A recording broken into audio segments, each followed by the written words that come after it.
Friends, आज हम पढ़ने जा रहे हैं current challenges facing Indian economy. जो इंडियन इकॉनमी है उसके कौन कौन से चैलेंजेस हैं। उसमें सबसे पहले आता है पावर्टी। पावर्टी आप जानते हैं गरीबी कि हमारे देश का सबसे मेन रीज़न जो है बैकवर्ड रहने का, ग्रो नहीं करने का सबसे मेन प्रॉब्लम जो है वो पावर्टी की है। पावर्टी का मतलब हो गया the inability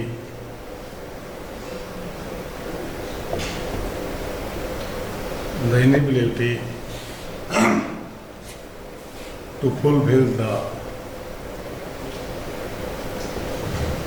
minimum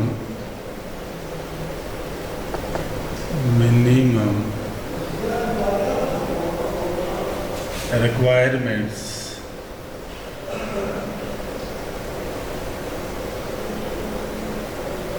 of life।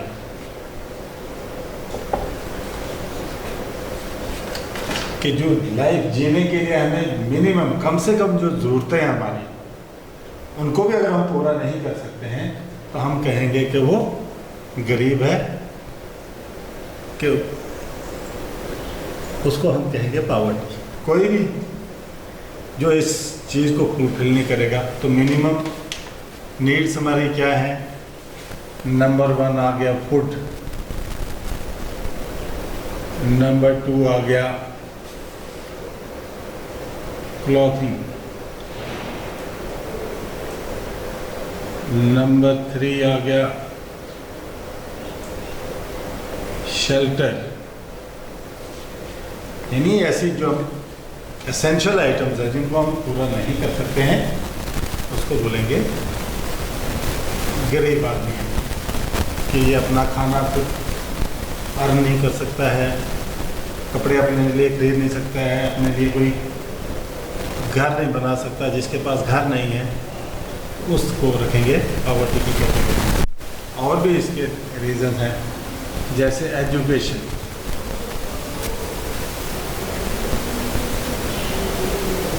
Illiterate आदमी या हेल्थ फैसिलिटीज़ को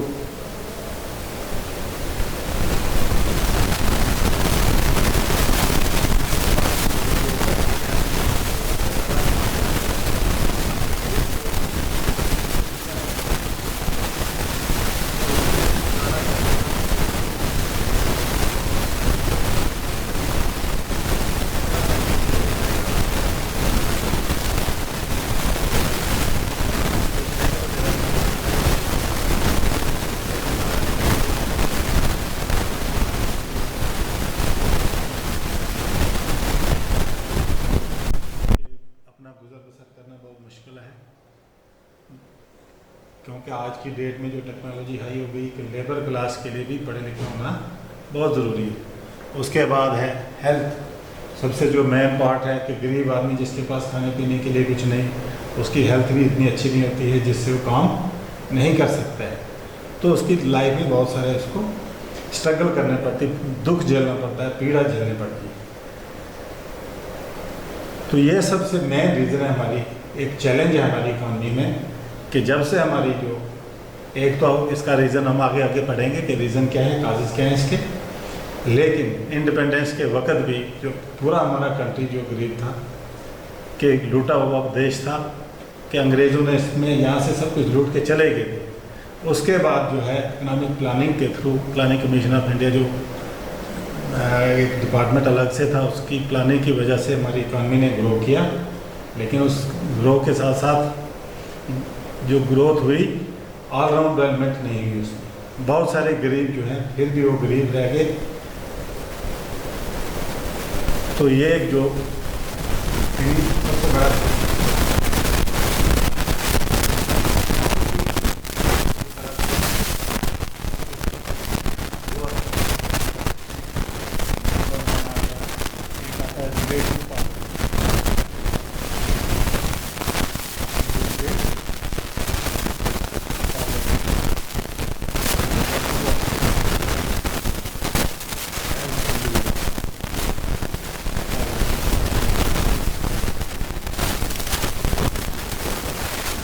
भी पावर्टी हो गया, ये जो गरीबी जो है जो एक दूसरे के साथ कंपेयर करते हैं, यानी एक गरीब की कंपेरिजन हम दूसरे आदमी के साथ, एक रीजन का कंपेरिजन दूसरे रीजन के साथ, एक क्लास का कंपेरिजन दूसरे क्लास के साथ, या एक कंट्री का कंपेरिजन जो है दूसरे कंट्री के साथ करते हैं, तो उसको कहेंगे रिलेटिव। हम जैसे अमेरिका के सामने हम गरीब, चाइना के सामने भी हमारे हम लोग जो है गरीब कंट्री आ जाते हैं।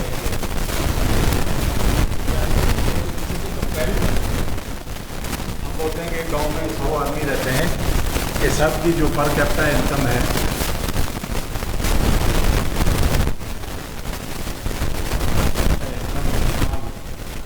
हम मानते हैं ईयरली 10,000, यानी एक आदमी की पर कैपिटा इनकम 10,000, दूसरे की पर कैपिटा इनकम 12,000, तीसरे की पर कैपिटा इनकम 15,000। तो जब हम एक दूसरे के साथ कंपेयर करेंगे तो नंबर 1 वाला जो आदमी है वो हम कहेंगे ये गरीब है, दूसरे के मुकाबले में ये गरीब है, या तीसरे के मुकाबले में ये दोनों गरीब है। कंपैरिजन करें, एक आदमी का कंपैरिजन दूसरे के साथ करें। जैसे किसी ने एक बच्चे से पूछ लिया कि आपने गरीब आदमी को भी देखा है, तो उसने एकदम से कहा अच्छे करता था, खानदान का था, उसने कहा जो हमारा ड्राइवर है गरीब है, तो उसके पास क्या है, क्या कुछ नहीं है, कहता उसके पास बेचारे के पास एक छोटा सा घर है, एक छोटी सी गाड़ी है, बहुत सारी जो नजदीक वाली आइटम जिसके टीवी है, उसके पास मोटरसाइकिल है, तो उसने वो आदमी जो देखा था कि अपने स्टैंडर्ड के मुकाबले में उसको देखा कि ये गरीब आदमी है, लेकिन उसने अपने से कंपेयर करके उस आदमी को गरीब कह दिया, ड्राइवर को गरीब कह दिया। रिलेटिव पॉवर्टी, यानी एक रीजन का हम दूसरे रीजन से कंपेयर कर सकते हैं। जैसे हम बोलेंगे कि रामन तहसील का अगर हम कंपेरिजन बनियाल से करें तो कौन से लोग वहाँ पर ज़्यादा गरीब हैं और कौन से अमीर हैं, तो ये आ गया रिलेटिव पॉवर्टी। एक आ गया एब्सोल्यूट पॉवर्टी। एब्सोल्यूट पॉवर्टी का मतलब हो गया इंडिया में जो एब्सोल्यूट पॉवर्टी है, तो हम इसको किससे डिस्क्राइब करते हैं, यहाँ पर हमने एक पॉवर्टी लाइन खींची है, इसको उनका poverty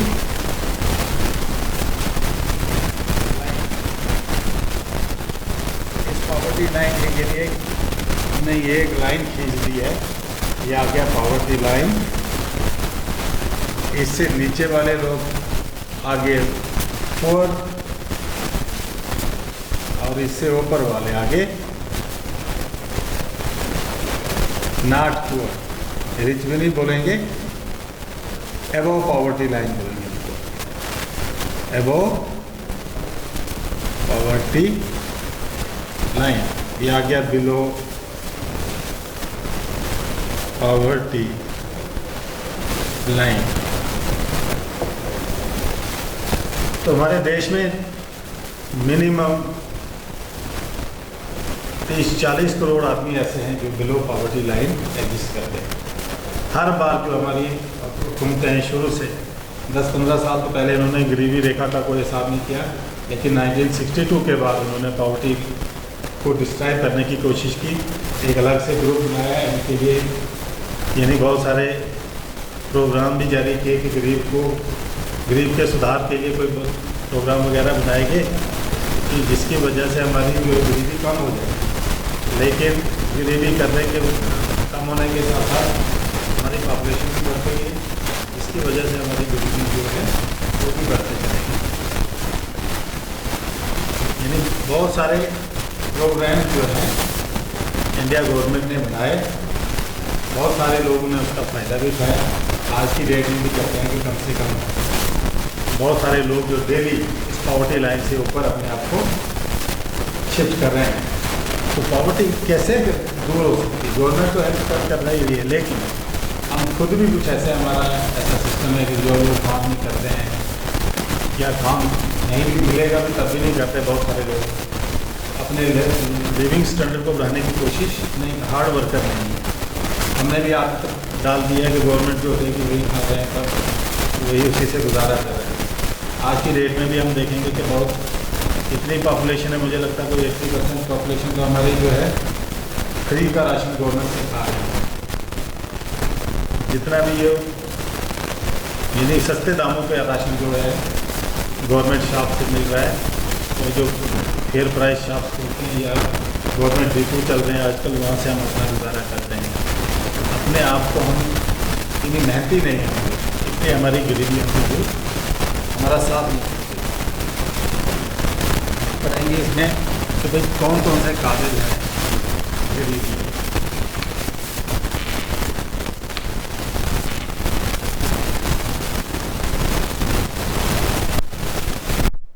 Causes of poverty.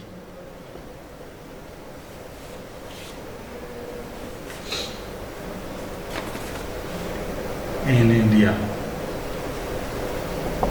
India में पॉवर्टी के क्या क्या काजेज हैं? एक नंबर 1 आ गया इकोनॉमिक काजेज।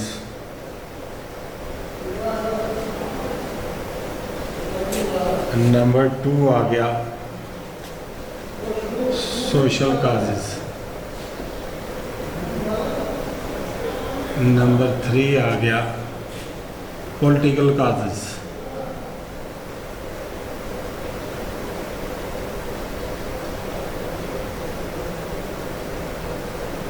पॉलिटिकल काजेज, ये बहुत सारे डिफरेंट काजेज हैं जिसकी वजह से ये हमारी पॉवर्टी के। सबसे पहला आ गया इकोनॉमिक कॉजेज। इकोनॉमिक कॉजेज में आ गया, इसमें सबसे पहले क्या आ गया, इसको हम ले लें 1 2 3। इकोनॉमिक कॉजेज में सबसे पहले आ जाएगा अंडर यूटिलाइजेशन ऑफ रिसोर्सेज।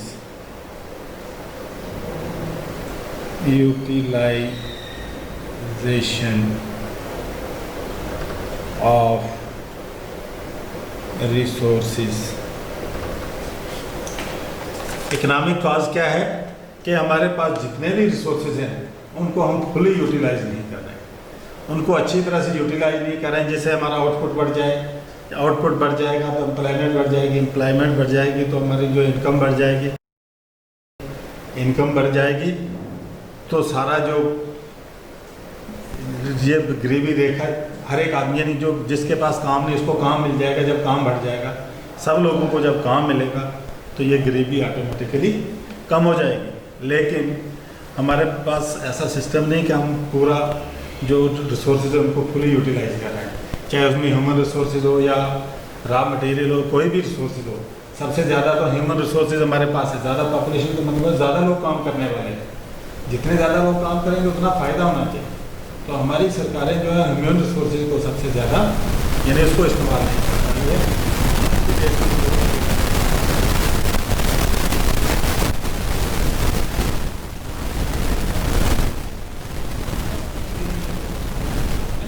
काम दे सकेंगे।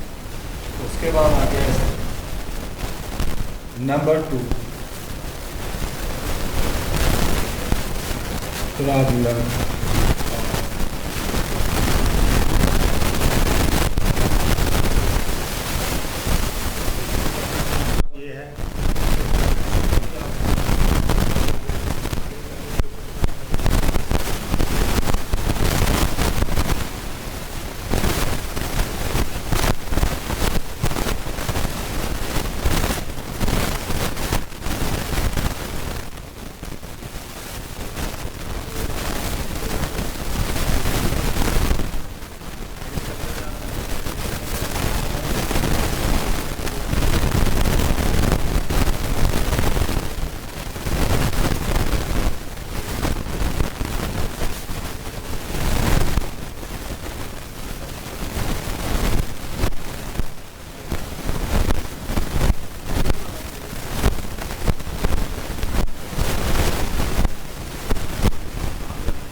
उसके बाद आ गया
कुछ गांव तक यानी रोड पहुंचाई जा रही, लिंक किया जा रहा है, लेकिन बहुत सारे अभी अभी भी बहुत पीछे है।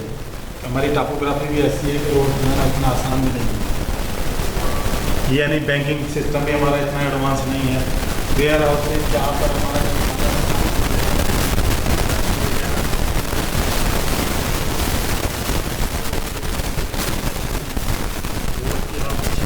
पानी की गेट में हम पीछे पावर हम जितनी चाहिए उतनी जनरेट नहीं कर रहे हैं। बहुत सारे ऐसी जगह हैं कि जहाँ पर आज भी अभी बिजली पानी वगैरह नहीं पहुँच रहा है।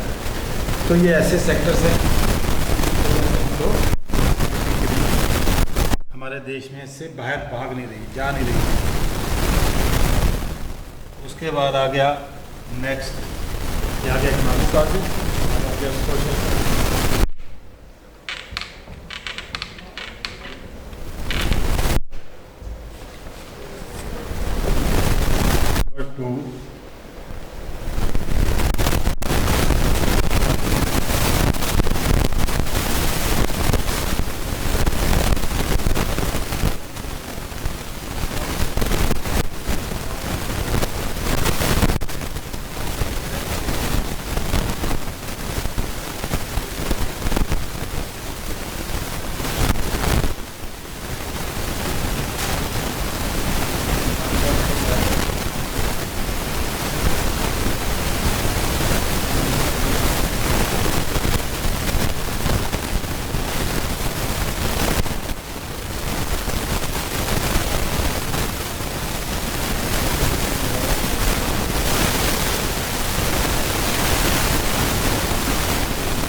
ये भी ऐसी चीज़ें, इनकी फैसिलिटी ना होने की वजह से हम लोग पिछड़े रह गए। बहुत सारे हमारे स्टेट्स ऐसी हैं, यूपी, बिहार है, ये उड़ीसा वगैरह है, जहाँ पे बहुत ज़्यादा गरीबी है।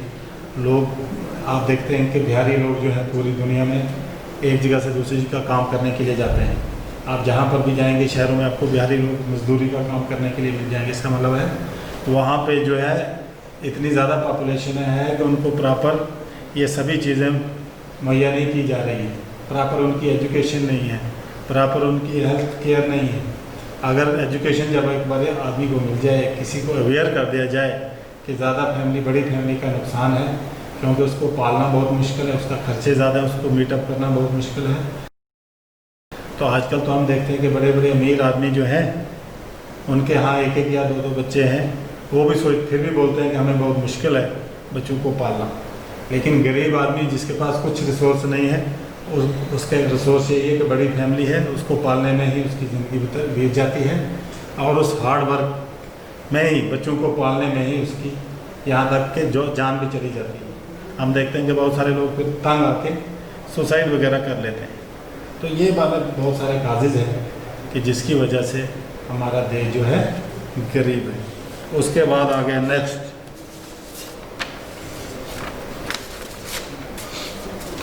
Political cause.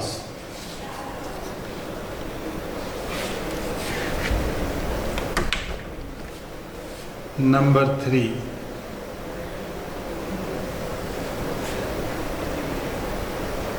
Political causes.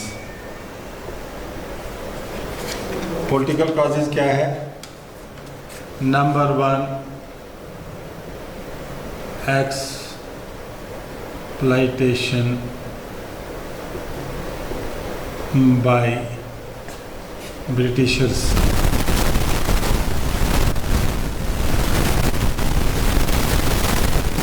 Exploit किया, फिर आ गया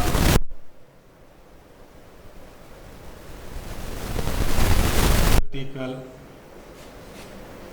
सेटअप। नंबर 3 आ गया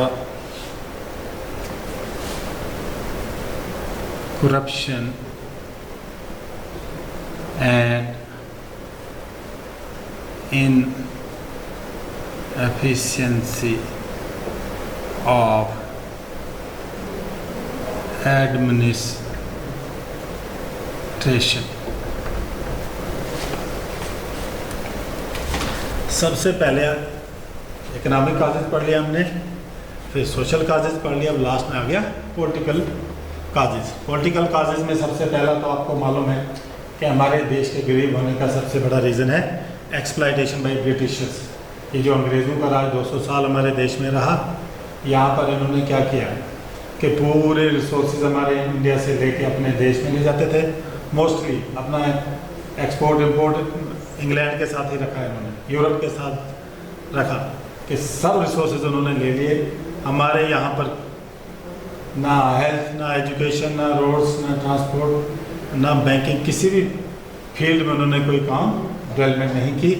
उसी फील्ड में डेवलपमेंट की, जैसे रेलवे का काम उन्होंने किया, तो उन्होंने अपना रॉ मटेरियल को एक जगह से दूसरी जगह लेने के लिए उसी के लिए वही काम किया, अपने फ़ायदे के लिए काम किया। बाकी हमको वो एक्सप्लॉइट करते रहे। सारे सिस्टम जहाँ पर है, गरीब आदमियों को यहाँ पे और ज़्यादा गरीब यानी तंग करते रहे, अमीर और ज़्यादा अमीर होते रहे। इस वजह से पॉलिटिकल सेटअप जो हमारी पॉलिटिक्स है, ये भी उतनी उनकी विल पावर वैसी नहीं है कि हमने गरीबी दूर करनी है। ये जो भी आगे गवर्नमेंट हुकूमत में आते हैं तो वहाँ पर अपनी ही डेवलपमेंट करते हैं, आम आदमी की डेवलपमेंट के बारे में इनके पास कोई ऐसी सोच नहीं है। उसके बाद आगे सबसे मेन रीज़न जो पॉलिटिकल सेटअप से निकल के आता है कि corruption and inefficiency of administration, कि हर एक डिपार्टमेंट में जो है करप्शन का बोलबाला है। एडमिनिस्ट्रेशन जो है इसमें अकाउंटेबिलिटी का कोई हिसाब नहीं रखते हैं, किसी को कोई पूछता नहीं है। किसी दफ्तर में आप जाएंगे काम करने के लिए तो करप्शन के बगैर कोई काम नहीं होगा। इसलिए जितनी भी गवर्नमेंट पॉलिसीज वगैरह बनाती है वो दफ्तरों तक ही महदूद रह जाती हैं, ऑफिस तक ही रह जाती हैं, बाहर फील्ड तक लोगों तक उसका फ़ायदा नहीं पहुंचाया जाता है। जो इसके एडमिनिस्ट्रेटिव हेड हैं या डिपार्टमेंट्स हैं, सारे आपस में ही बांट के वहाँ तक ही इसको ले जाते हैं। तो गरीब तक कोई भी इसकी फैसिलिटी जो है बड़ी कम पहुँचती है। तो एक ज़माने में हमारे प्राइम मिनिस्टर ने भी कहा था कि अगर हम 1 रुपया गांव में बेचते हैं तो उसका सिर्फ 15 पैसे ही गांव तक पहुंचता है, बाकी 85 पैसे जो है रास्ते में ही गायब हो जाते हैं।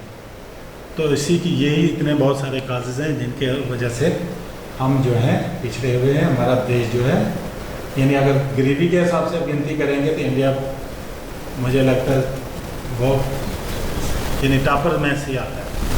गरीब हमारी गिनती, जब गरीबों की जो जनसंख्या 50% गरीब तो इंडिया में ही रहते हैं पूरे वर्ल्ड के।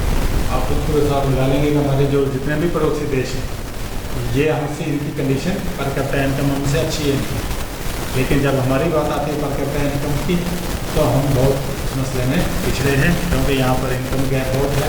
कुछ ऐसे लोग हैं ज़्यादा इनकम वाले, जैसे 20% लोग ऐसे होंगे जो अमीर हैं जिनके पास 80% इनकम जो है उन्हीं के पास, बाकी 20% तो 80% लोगों के लिए इनकम है हमारे पास, तो उनके बीच में बांटी जाती है। ये इतना बड़ा गैप जो है बीच में, इसको पूरा करना मुश्किल है। फिर भी हर गवर्नमेंट जो भी आती है गरीबी को करने के लिए बहुत सारे उपाय किए जाते हैं, कोशिश काफ़ी भी जा रही है, लेकिन गरीबी कभी खत्म होगी जब गरीब खुद उठ के खुद अपना एटीट्यूड बदलेगा, खुद अपने आप के अंदर कुछ ऐसी एस्पायरेशन डालेगा कि मैं मेहनत करूँगा, काम करूँगा। जैसे कि एक सबसे एक अच्छा तरीका है कि छोटी फैमिली अगर होगी या 2 बच्चे होंगे उनको पालना भी आसान हो जाता है, चाहे मजदूरी करेगा तो भी अच्छे ढंग से पाल लेगा। तो ऐसी अपने आप में चेंजेस लाएंगे तब जाके गरीबी दूर हो सकती है। अदरवाइज दूसरे की मदद से दिन निकल सकते हैं लेकिन हम अमीर नहीं हो सकते। Thank you.